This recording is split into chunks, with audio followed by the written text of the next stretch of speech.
Hello students, स्वागत है आपका my Guruji English language and literature classes में।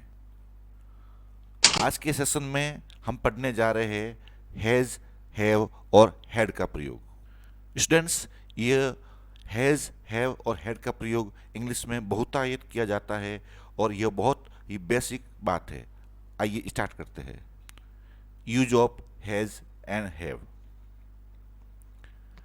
जब हम अंग्रेजी वाक्य में हैज या हैव का प्रयोग मुख्य क्रिया के रूप में करते हैं तो इसका हिंदी मतलब पास रखना या पास होना होता है। देखते हैं। जैसे एग्जाम्पल है कि मेरे पास एक किताब है, यानी मैं किताब रखता हूँ। उसके पास सब कुछ है, यानी कि वह सब कुछ रखता है। रोहन के पास अपना खुद का बॉल है, यानी रोहन अपना खुद का बॉल रखता है। उसके पास अंग्रेजी का अच्छा नॉलेज है, यानी वो अंग्रेजी का अच्छा नॉलेज रखता है।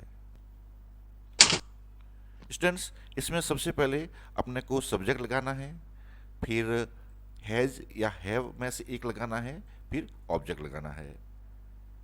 देखते हैं कि यदि ही, सी, इट सिंगुलर प्रोनाउन के साथ हैज लगाना है और आई, वी, यू, दे के साथ हैव लगाते हैं।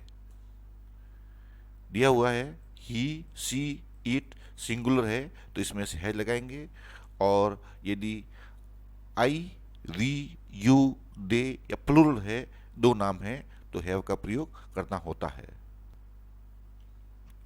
देखते हैं स्ट्रक्चर।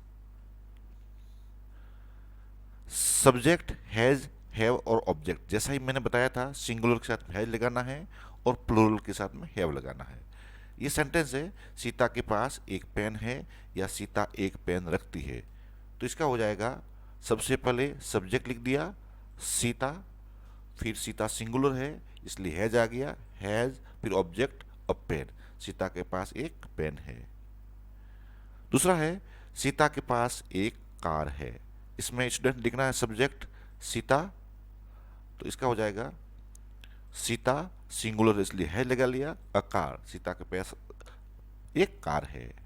सीता के पास एक बुक है, इसका हो जाएगा सीता हैज अ बुक। इन सीता तीनों ही सेंटेंस में सिंगुलर है इसलिए हैज का प्रयोग हुआ, हैज, हैज और हैज, सिंगुलर के साथ में हैज लगाएंगे।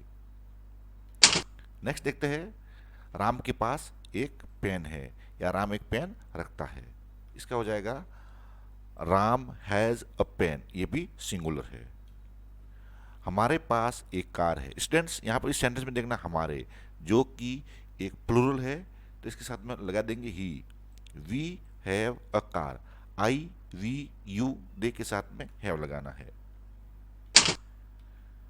हमारे पास एक टीवी है, ये वी हो गया, इसके साथ में हैव लगा देंगे, इसका आ जाएगा वी हैव अ टीवी, हमारे पास एक टीवी है। उसके पास एक बैग है, उसके सिंगुलर है इसलिए इसका हो जाएगा he has a bag.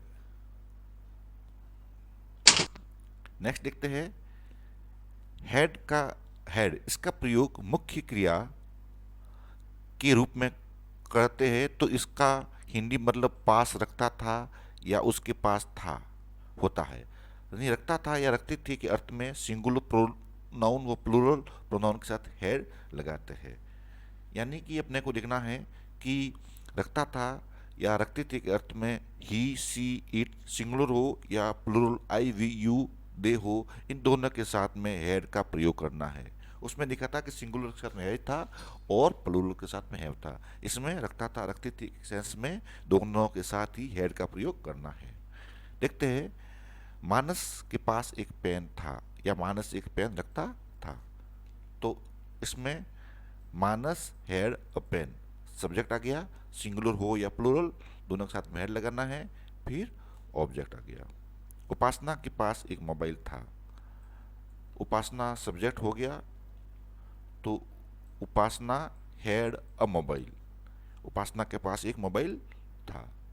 Next है, हमारे पास एक बस थी। इसका हो जाएगा वी हैड अब्बास, क्योंकि वी यहाँ पर सब्जेक्ट है इसलिए हैड लगाया। उनके पास एक बंदूक थी, तो इसका स्टूडेंट्स हो जाएगा ही हैड अ गन। उम्मीद करता हूँ स्टूडेंट्स आपको हैज, हैड और हैव और हैड तीनों के प्रयोग समझ में आ गए होंगे। Thanks for watching learn English with Govind. Please like share and subscribe my channel. Okay, thanks, God bless you.